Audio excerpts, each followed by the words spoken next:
Hey, so I'm just gonna do a quick video explaining how we use one of these tools. A lot of times people call this a sawzall. The technical name for this is the reciprocating saw. When you get these from Home Depot, a lot of times they end up selling you the battery at the same time, so it's good to get one of these tools. They come with these. When I'm changing the blade out, I always take the battery off. If I want to change the blade out, I lift this up and then I can pull out. The thing I like about this tool in particular is the fact that I can change the direction of the blade. So instead of me always just doing a downward cut, I also have the option to do an upward cut, right? And some people probably be wondering, why would you even have to do an upward cut? Say I'm cutting some branches off a tree. Say I'm doing some demo above head. I gotta cut through some sheetrock or some tin ceiling. Then I use this overhead.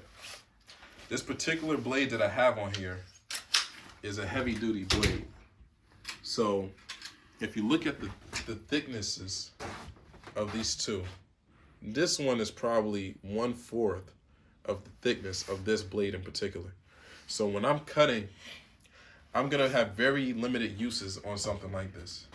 The one good thing about this is the kerf that's produced from this, meaning like the size of the thickness of the blade, when I cut through my material, I don't end up cutting a whole bunch of material off with something like this.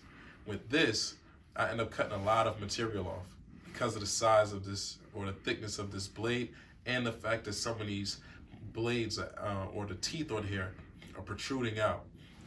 If you ever look at one of these blades, you can also see what direction that they're cutting in when they are making a cut. The way this one cuts is on the way back in. It's not on the way out. Some saws cut on the way out, and then some cut on the way in.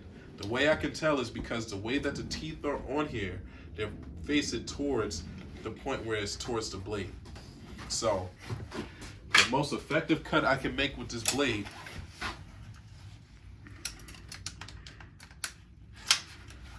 is gonna be when I have this engaged. So I should be pushing, say if I had to cut through this, right? I wanna make sure that this plate is sitting on there when I'm getting ready to make that cut. I don't wanna have it floating where I just cut like this and it's vibrating in my hands. It's not gonna cut when it's going out. It's gonna cut when it comes back in. So what's gonna happen is the moment I pull the trigger on something like this and I don't have it sitting on this plate, then it's gonna start pulling my hands towards it, right? But if I already have it engaged with the plate, when it starts cutting and start pulling towards me, the plate is already there to be able to guard against that, all right? Once I have the blade on the way I want it, in the direction that I want it to be, then it's ready to go.